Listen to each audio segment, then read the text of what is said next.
Thanks for choosing Healthy Nation. I'm Pat Murphy. We all know maintaining a healthy lifestyle is important.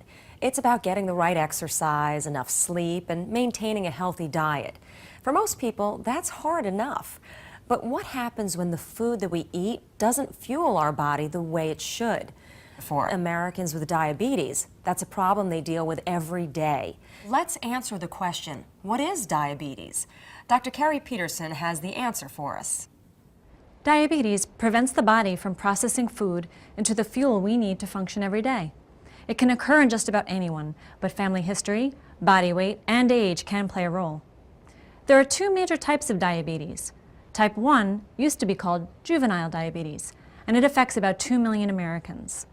But it mostly appears in children, adolescents, and young adults. Type 2 diabetes makes up the vast majority of cases. This type is on the rise, and it is rapidly becoming an epidemic. The main reason for this is because of the increase in overweight children and obese adults.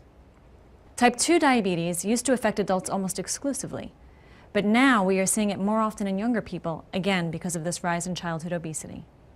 Now let's go inside the body to explain how diabetes works. First, the food we eat is broken down into different nutrients, including a sugar called glucose, which is the main source of energy for the body. Glucose is carried in the bloodstream to all the cells so that it can nourish them. But glucose cannot pass into the cells without the help of a hormone called insulin. Insulin acts as a key that fits into a lock on the cell's outer wall that opens the cell and allows glucose to enter. Insulin is created in the pancreas, which is a gland located behind the stomach. The liver also plays a big role by removing excess glucose from the bloodstream and storing it for later use. For type 1 diabetics, their bodies don't create any, or at least not enough insulin to regulate sugars. This is why diabetics can develop extremely high levels of glucose in the blood. For many type 2 diabetics, the disease begins in adulthood when their cells develop a resistance to insulin. In other words, the key doesn't work properly in the lock, so sugar doesn't get into the cell.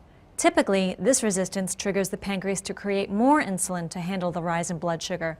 But over time, in some people, the pancreas tires out and slows the production of insulin or even stops producing it altogether.